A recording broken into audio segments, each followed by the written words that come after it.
things and about how to recover from those moments. You know what they say about rocket launch failures? That they're not failures, they're just experiments rich in data. But this is right in the movies. There's always the guy who says, "My experiment was a failure." No scientist says that. No, we don't actually. If If only, it's well designed, a negative result is actually useful information to indeed. you. Right. Publishable information. We Right. don't. You have to say that when somebody else is paying for what you do.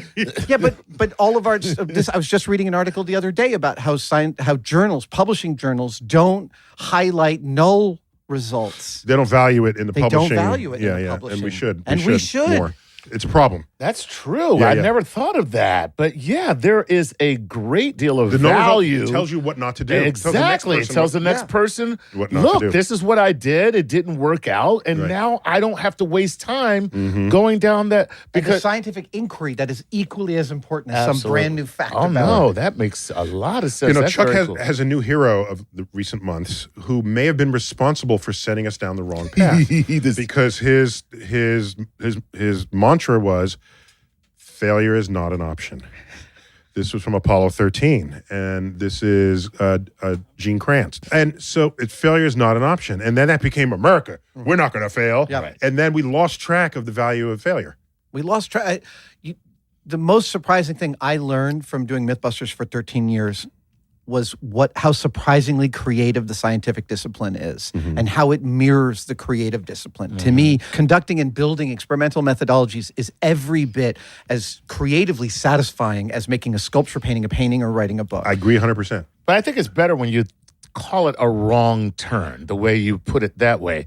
Because if you think about it, just from a standpoint, everybody can identify. A driver's standpoint. Driver's standpoint. When you make a wrong turn, how many times have you done that and discovered something that you really like? Oh, there's a botanical gardens over here. Yeah, Oh, there's exactly. Oh my God. Who knew that that? process is the soul of stand-up comedy, Oh, absolutely. Yeah. right? Yes. Iterate. Always. Every joke.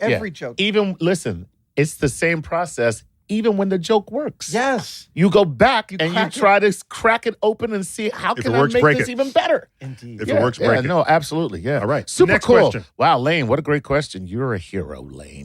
That's what you are. You are. All right. This is Chris Goes to the Park. Thank you, Chris. All right. Thanks, Chris.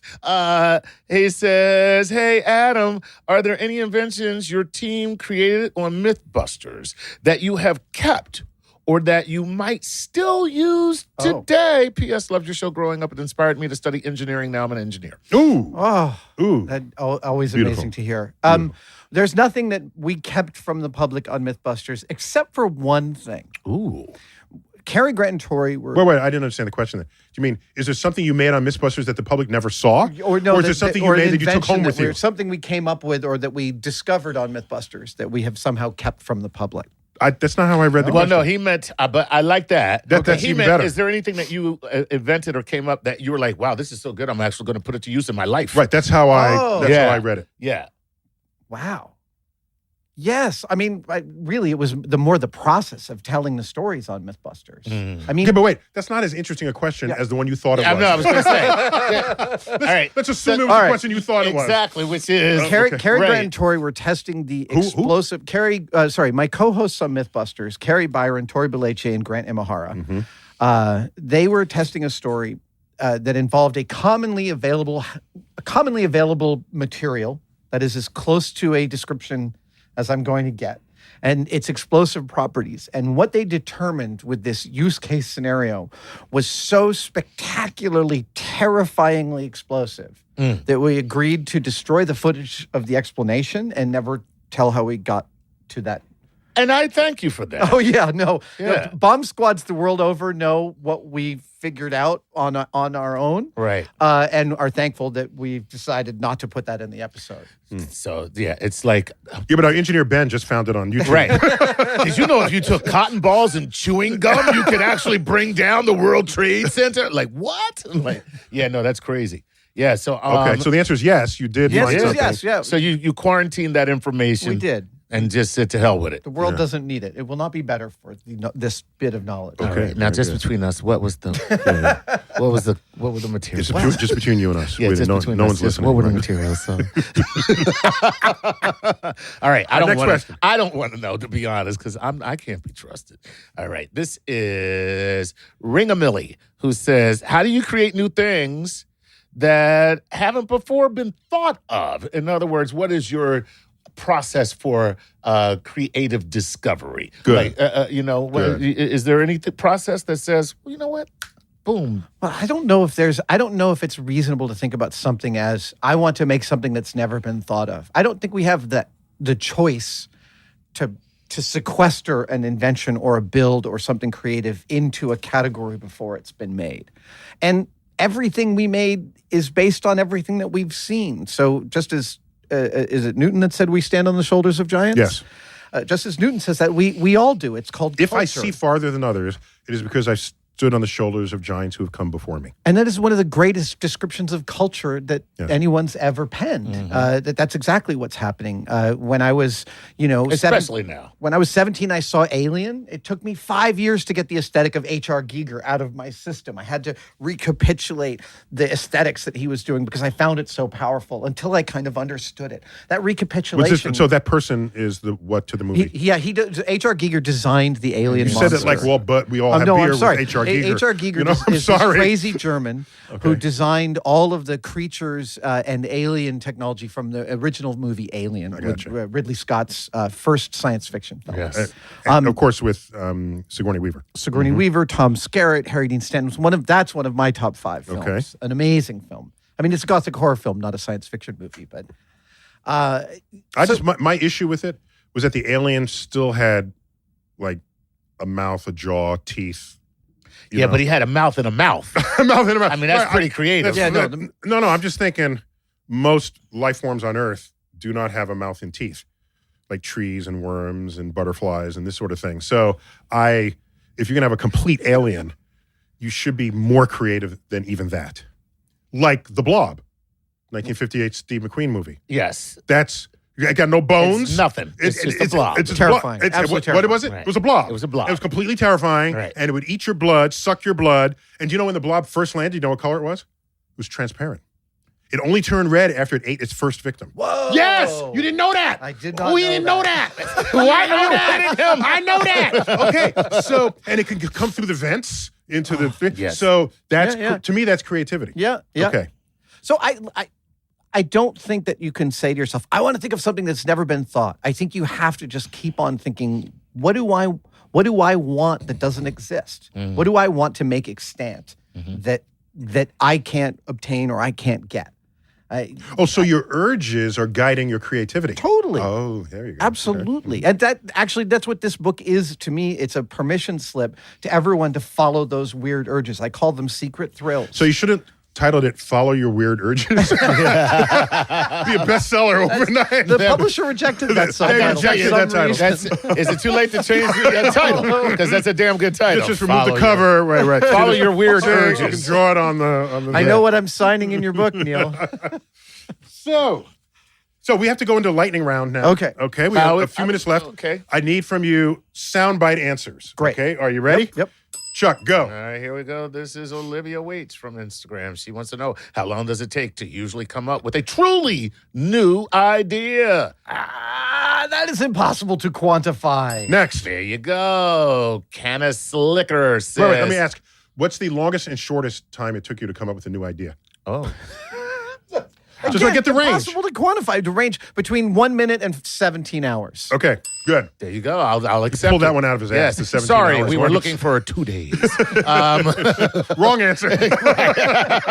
All right, go. Here we go. Canasilicker. What? Oh, that doesn't even sound. I think somebody made. Never mind. What is your most unique, out of left field inspiration that has ever happened to you or even surprised you? That is weird. Where did you find inspiration in a place that you never thought you would? Good. Oh wow! I'm going to need time to think about that one. I don't have a soundbite answer. You have till the end of the show. Okay, next question. Okay, here we go. Julie. Wait, let me reword that question. Maybe it's the same question. Among all your sources of inspiration, what has been the most fertile? Reading, actually, always reading about the first experiment of something that was discovered. Reading Fizeau's speed of light experiment is so thrilling. Okay, good. Wow, what a great answer. Even better question. Sorry. Fizeau is in Doppler Fizeau. It's in late 19th century, early. He calculated the speed of light with the clockwork and mirrors. Okay, there we go. Next. There we go. This is Juliak from NB says, if you had unlimited resources and time, what would you build? Oh, I'd build a spaceship and I'd go to the moon and then I'd go to Mars. There you With go. unlimited resources and material? Yeah, totally. I would start some interplanetary exploration. Beautiful. Love it. All right. In this office, I love that answer. All right. Last question. No. That's it? I don't think we have time. There we Just go. For final reflections. Chuck, give me your final reflection. I am going to now pursue my weird urges. Weird urges. There And you go. I am really happy As long as that they're I have, legal, go for it. I'm Okay. happy I have permission to do so. You do. Okay. Adam, you got this book. Presumably, there's still stuff in you that's not in this book. Otherwise, buy the book and then we don't have to ever watch you again. Right? So, Oh, yeah, I held some stuff tell me back. something that's not in the book that we should carry with us. Oh, wow. That all human beings really want to do is tell each other stories. And that's both science and art. It's how we understand the universe. Even if the story you're telling is how to build something. Indeed. Ooh, I like it. Ooh. Very nice. So what I'd like to think, if I can add to an earlier question about creativity, to have a thought, to see what everyone else has seen and think what no one else has thought, that's a commonly invoked definition of genius. But maybe it's not genius that we're honoring there. Maybe it's hard work where you have a lot of dangling thoughts within you because you've read a lot of books, you've seen a lot of movies, you've spoken to a lot of people, you've done a lot of tinkering, and they're sitting there waiting in your head. And then you walk amid all of these dangling parts. And you say, give me 2 bits of that, 1 part of that, 1 part of this, because they're available to you to draw from. And out of that comes a brand new idea, a brand new object, a brand new concept. So I think the people who are cited as the great inventors and geniuses of the world are simply those who have more bits and pieces in their lives waiting to be assembled into something new. I totally agree. Very nice. It's beautiful that you agree with that. Because I pull that from the cosmic perspective. Adam, thanks for being on Star Talk. Chuck, as always. Always a You're my pleasure. man, dude. Adam? Pleasure, gentlemen. You've been listening to, possibly even watching, this episode of Star Talk featuring Adam Savage, formerly of Mythbusters, and now he's just making stuff, and he's got a Science Channel program that I can't wait to catch. Give me the name of it again. Savage Builds. Savage Builds. Nice. Sounds angry. June 12th. Okay. June 12th. There we go. Science Okay. Channel. Summer 2019 on the Science Channel. I've been your host, Neil deGrasse Tyson, and as always, I bid you to keep looking up.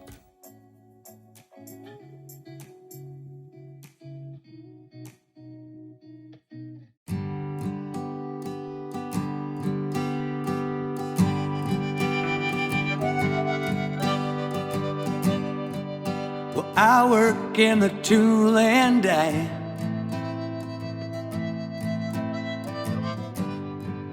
I'm damn good, I don't have to try. But I do, 'cause I think it's worth it. And I want this damn thing to be perfect. I want it to soar. I want it to fly. I want it to do the things we never tried. On that day when we are free, we'll look to the sky for a piece of you and me.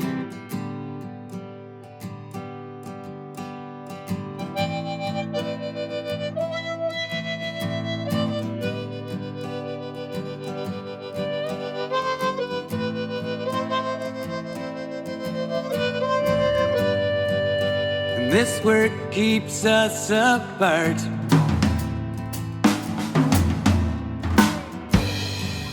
We bend our backs and break our hearts, but we go in the hope it's better.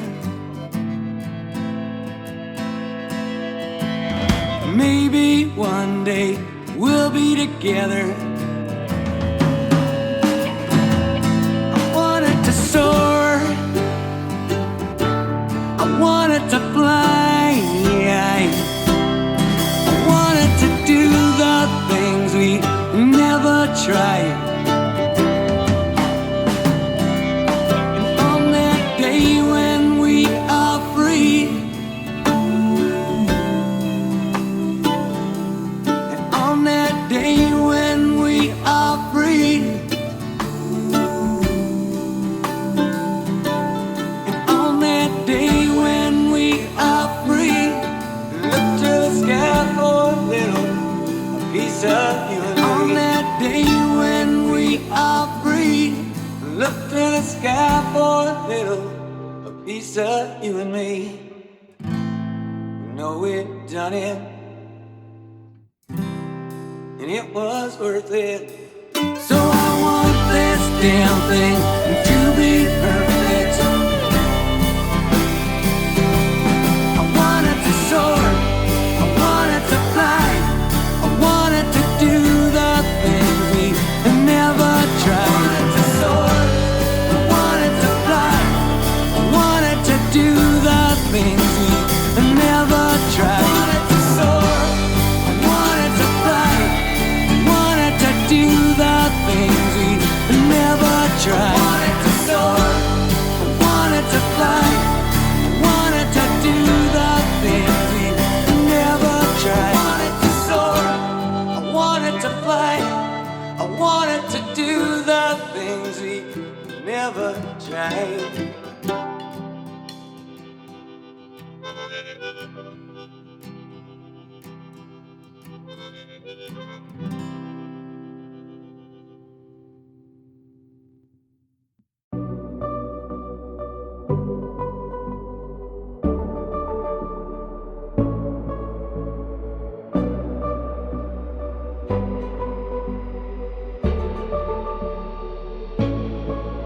Il suffit d'un peu de force et d'abnégation, qu'on porte un peu de passion, l'envie d'aller de l'avant. Insipide en jeu, faut faire preuve de courage pour faire face à l'orage, ouais. Il suffit d'un geste, on verra après pour le reste. De nos jours en attendant que les liaisons s'effacent. Mais quel crime odieux de vouloir opter pour le drame quand on a le choix des armées. Africa with history, okay. America lit, we need to disobey. Wake up now from the dreams inside. We got to follow what we keep in mind. Disobey.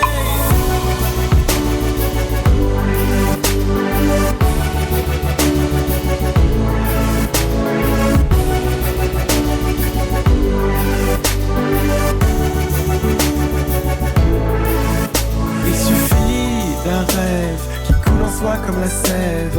Tous les soirs que je fais, sans histoire on essaie. Ces sourires radieux, belle aumône intarissable. Mais qui sait combien ça vaut?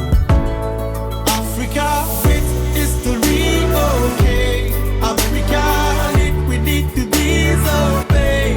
Wake up now from the dreams inside.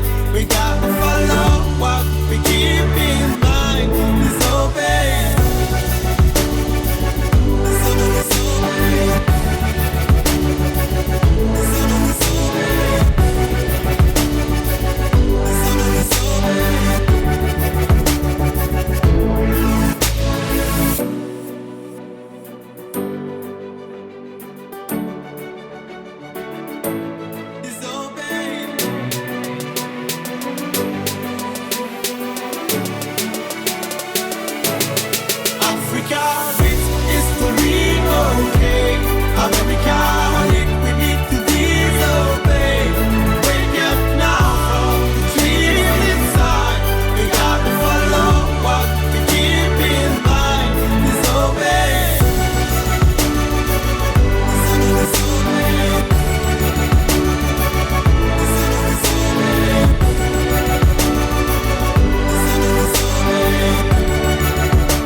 about your love.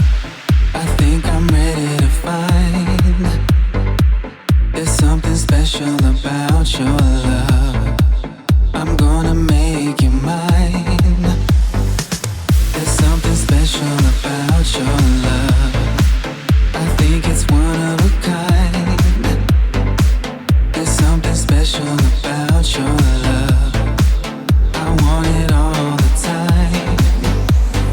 You will always be my inspiration. No one makes me feel the sensation. Don't play hard to get my temptation. Got to have you now. I ain't waiting for long, girl, for long, girl. I need to let you know that I wanna make you more. So long, girl, so long, girl. You'll feel it when I hold you tight. Yeah, yeah, yeah. There's something special about your love. I think I'm ready to find. There's something special about your love. I'm gonna make it mine. There's something special about your love. I think it's one of a kind.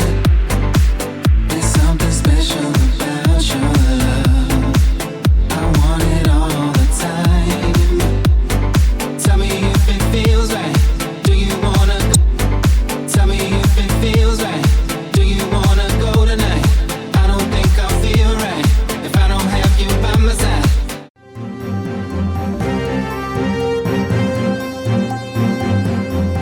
Deprogrammed Radio. The next program is coming up shortly.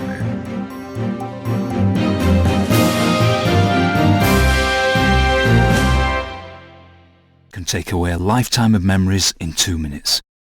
About the time it takes to test all your smoke alarms. Fire kills. You can prevent it. Hi, welcome to Food Sleuth Radio, where we help you think beyond your plate. I'm Melinda Hemmelgarn, a registered dietitian and investigative nutritionist on a mission to connect the dots between food, health, and agriculture and find food truth. And today I'm honored to welcome my guest, Dr. John Ikerd. He is a professor emeritus of agricultural economics at the University of Missouri in Columbia. He was raised on a small farm and received his BS, MS, and PhD degrees from the University of Missouri. He is an agricultural economist. He worked in the private industry prior to his 30-year academic career, which spanned universities from North Carolina to Oklahoma, University of Georgia, and then finally the University of Missouri. Since retiring in 2000, he spends most of his time writing and speaking internationally on issues around sustainability. Dr. Ikerd is the author of 6 books. He is a prolific author. He has written numerous professional papers. They are all available at johnikerd.com, and we'll provide a link to our listeners, as well as faculty.missouri.edu/Ikerd. Again, I'll provide those links. Dr. Ikerd was most recently featured in the film Right to Harm about the toxic impact of industrial agriculture on our environment and public health. He also writes an ongoing regular column for the Journal of Agriculture, Food Systems, and Community Development. Welcome, Dr. Ikerd. Thank you. Very glad to be here with you today. I think we should first start, since this is a show that connects the dots between food, health, and agriculture. We need to understand where agricultural economics fits. What does an agricultural economist do?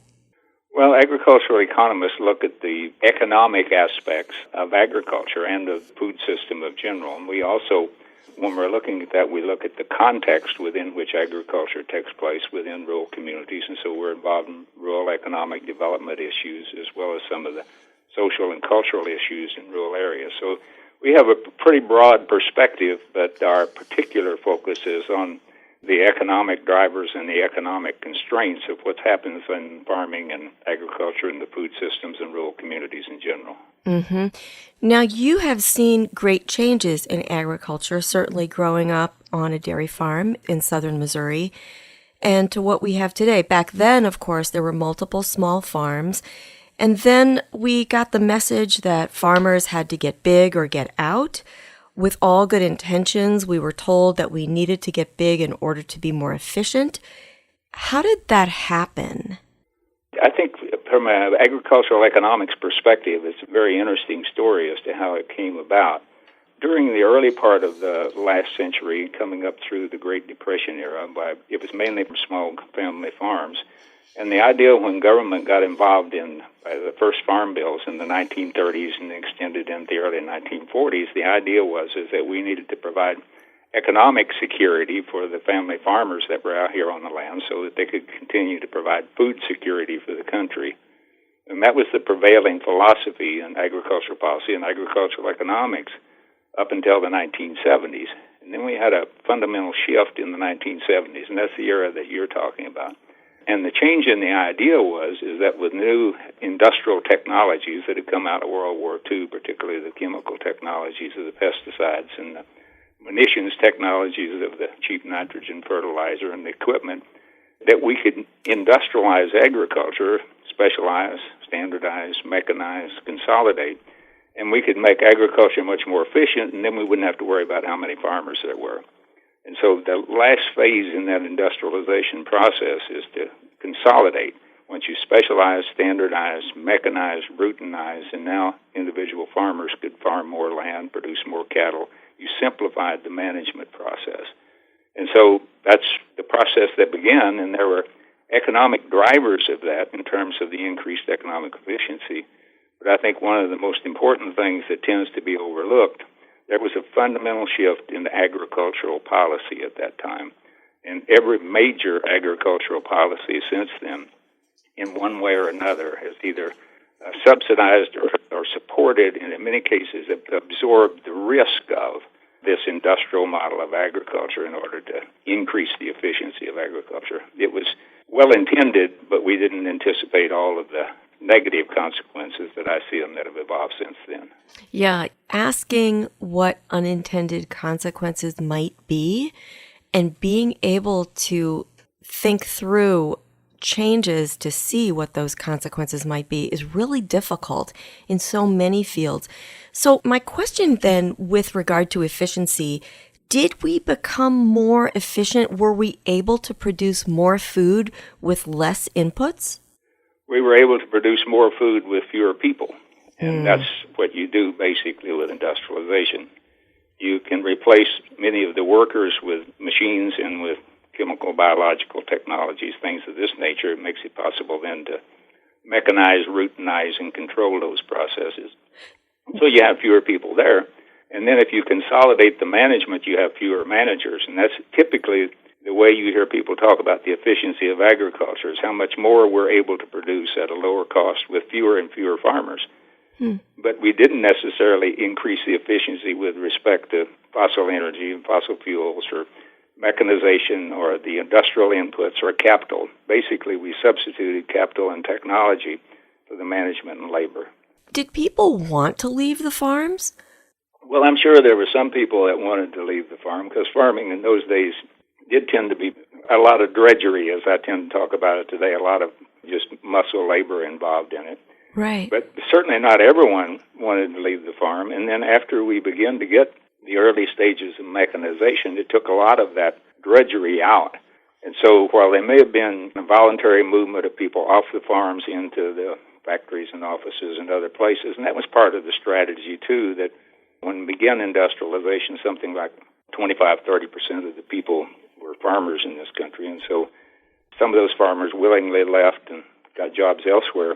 But at some point in here, then particularly as we got into the 70s and into the 80s, these people didn't want to leave their farms, and they didn't leave their farms in many cases until they were forced to, just by the increases in production that came about through industrialization, caused agriculture commodity prices to drop and drop to the level that the farmers that didn't industrialize, didn't mechanize, didn't specialize, didn't take advantage of the government programs, eventually they were forced out of business. And that happened most notably to most people during the 1980s, which I still refer to as the farm financial crisis, when farmers were losing their farms through bankruptcy and foreclosures, and many farmers committed suicide. We have these periodic times. Some are just worse than others. We're going through a similar time now, particularly in the dairy industry, Right. where the last of the independent dairy farmers are being squeezed out by the final stage of industrialization of milk production. Right. Well, you know, Dr. Eichert, I like to pay attention to the kind of messages that we get about food and agriculture. Too many talks I hear begin with, oh my gosh, look at the population. We've got to produce more. We've got to double our production, say, by 2050. And we only can do that by this quote unquote modern method of farming. What do you say to that message?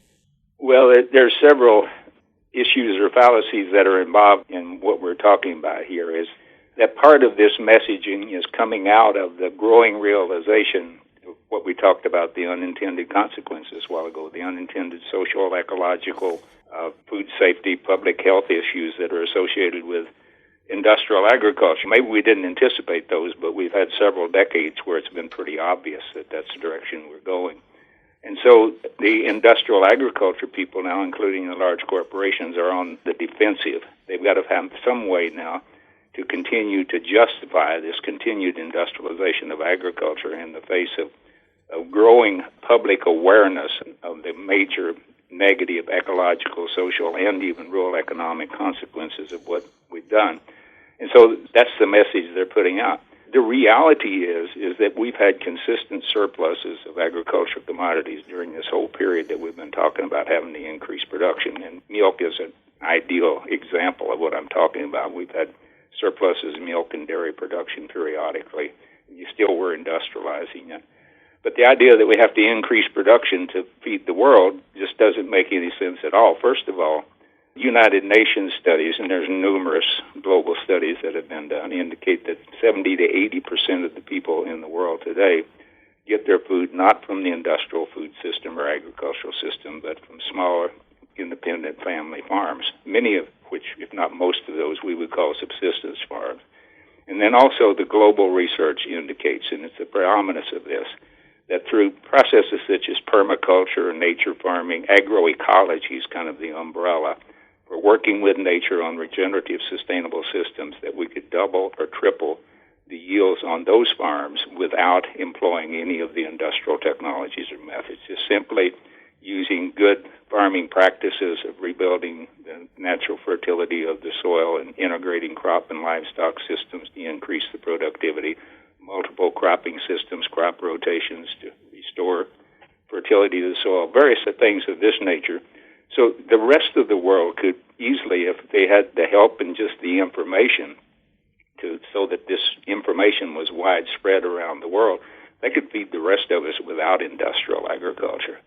And the other thing that makes it such a fallacy is while we're talking about scarcity and having to increase production and how we're going to eliminate hunger, we've been burning up 40% of the U.S. corn crop in our cars by turning it into ethanol. At the same time that we have rising food insecurity in this country, with about 1 out of 6 of our children in this country living in food insecure homes, meaning they don't know if they're going to have enough to eat.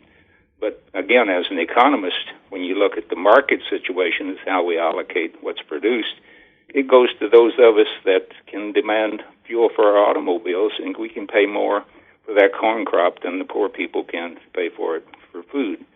And then when we talk about feeding people in this country and domestic food security, we're exporting about 20% of the food that we produce in this country rather than feeding to people here. About 30% of the farm income comes from agricultural exports. This isn't about food security.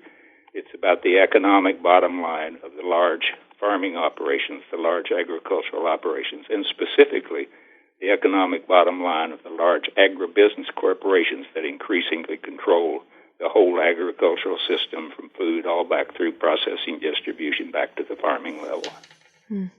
Dr. Eichert, let me take one moment and remind our listeners that if you're just joining us, you're tuned into Food Sleuth Radio. We are speaking with Dr. John Eichert. He is a professor emeritus of agricultural economics at the University of Missouri, Columbia. Well, I want to talk about another cost that might not be discussed in agriculture schools, but I think it would be so nice if we got out of our silos and if agriculture students could meet with nutrition and public health students as well as medical school students so that we could understand how we produce our food might impact food and health. And I am very concerned with industrial agriculture, and I was really disappointed to see university agricultural economists actually testify in my capital in favor of a bill that would help promote the expansion of confined animal feeding operations. I know through the public health community, of course, that confined animal feeding operations are very dangerous. They harm our water quality, they harm our air quality. They really are not good for rural populations, especially children's health, increases rates of asthma as well as antibiotic resistance. So I want to talk about that level of economic harm that comes from these confined animal feeding operations, and why on earth would an agricultural economist that is affiliated with a land-grant institution speak in favor of a confined animal feeding operation? Well, again, I think they're looking narrowly within the discipline of economics and are not looking at the negative ecological, social, public health consequences. Because as you indicate, the scientific information is strong that validate and confirm the health risk that you've named here. But if you're simply looking at it from the standpoint of economics, then what they're looking at again is kind of the industrial model, and their mindset is that the industrial model is, by very nature, is the most efficient system, and CAFOs or factory farms, large confinement animal feeding operations, are kind of the epitome of industrial agriculture. So basically what they're doing is they're reflecting this institutional mindset, this academic mindset from the standpoint of purely bottom line agricultural economics, I would say pure economics. Then they say, well, this is the most efficient way of doing it, and so we've got to just do this most efficient way that they have in their mind. The thing is we've gotten to the point now where with all of those negative side effects that need to be covered up, and so people don't believe them or aren't aware of them or things of this nature, we've gotten to the point now where there's very little, if any, economic benefit to be gained by further industrializing agriculture, including these large confinement operations. The primary advantage of the large confinement operations today is not that they can produce necessarily at a lower cost. They may be able to produce at a slightly lower cost than independent producers in some operations anyway. But the advantage is that the given individual manager can produce huge numbers of hogs by just hiring a few low-skilled employees at basically minimum wage jobs to carry out those activities in those farming operations. And so it's mainly just this preoccupation with just purely economic efficiency. And we believe it's become a belief more than a fact that industrial agriculture is more efficient. And the other thing is that industrial agriculture and CAFOs are still supported by government programs. You talk about CAFOs or factory farms being a way for young farmers or young people to stay on their farms, and basically what they're talking about is if you want to start a CAFO, then you can get the contractor, the corporation that you're going to be contracting with after you borrow the money to build the building. We'll go down to the banker with you and say, okay, we're going to give this person a contract, we're going to pay out here, and they've already got all the projections made of how they're going to make the payments on the loan. And then the government then will guarantee 80 to 90% of that loan, maybe $1 million, $1.5 million that you can go down to the bank and just borrow and get into. So they say, well, this has got to be the future of agriculture. The government's subsidizing these kind of operations. They make sense from an economic standpoint. And they're not looking beyond to the environmental consequences, the impacts on rural communities, the impacts on public health that they talked about. And this is the fundamental problem within our university systems today, is they talk about siloing, but there's this myopic, narrow disciplinary view. See, I got involved in sustainable agriculture issues back in the late 1980s when I became disenchanted with this industrial model of agriculture. I could see even in the 1980s the damages that we were talking about to rural communities, that we were driving family farmers off the farm, that we were polluting the air and water. And so I got involved in sustainable agriculture. Well, you can't be an agricultural economist dealing in sustainable agriculture unless you know something about ecological issues, environmental issues, social issues, ethical issues, public health issues. You've got to be able to realize the consequences of what you're doing economically, what the consequences are on the whole of nature and on the whole of your community and society and the future of humanity.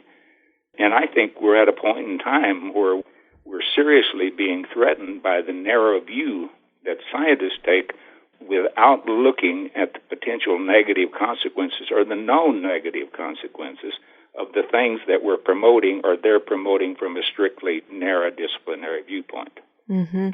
And certainly sustainable agriculture, what sets it apart, as I understand it, is that it's like that three-legged stool. So you do have economics on one leg, but you've also got the environment and then the social impact on the other legs. So you're looking at the whole system, which I think is a lot more holistic and leads to a more improved quality of life in a rural community.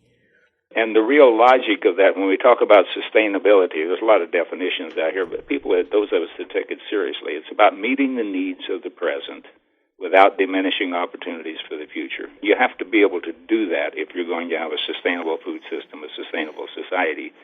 And when you approach it from that perspective, you come to the realization that everything of use to humans, including everything of economic value, food, clothing, housing, whatever, initially comes from the earth. It comes from nature. It comes from natural ecosystems.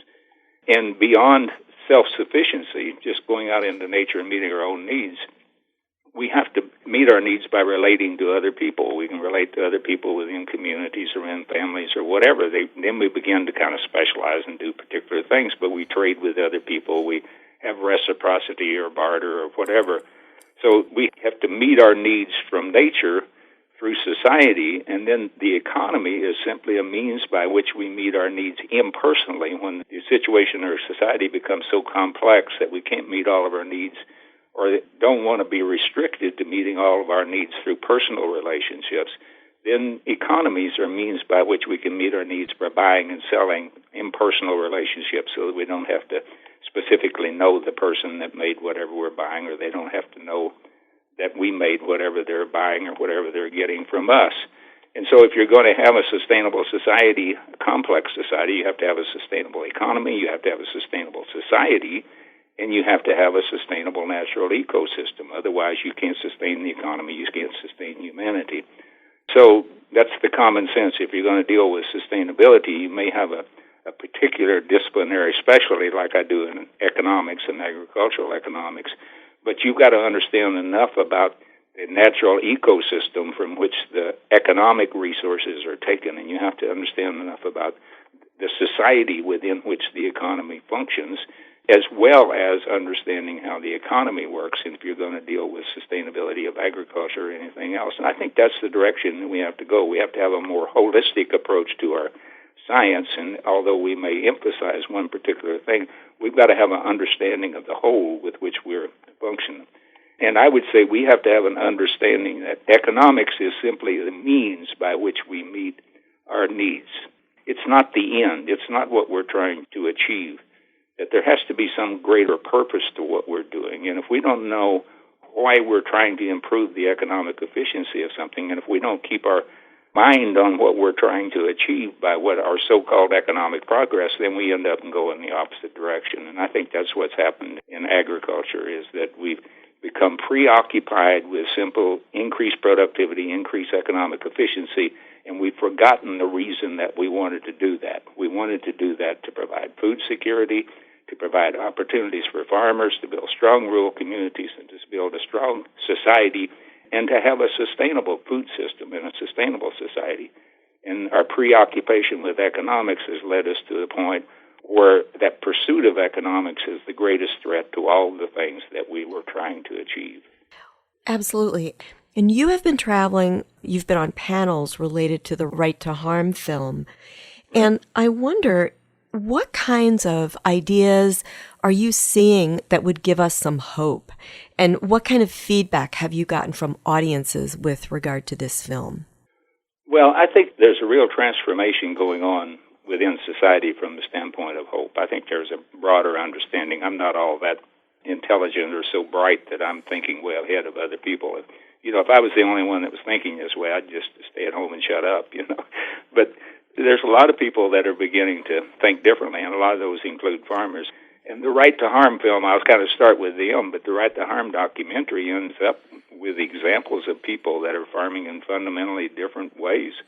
Gunthrop Family Farms, Greg Gunthrop over in northern Indiana, he's got a poultry operation that's about 30,000 chickens out during the summer, and he's got about 2,500 hogs that he produces a year round. And he also has ducks and turkeys and some other things on the farm there. He produces about 1 million pounds of meat a year, which is no small niche operation, but everything is outside. Everything is on pasture. Everything is on humane conditions.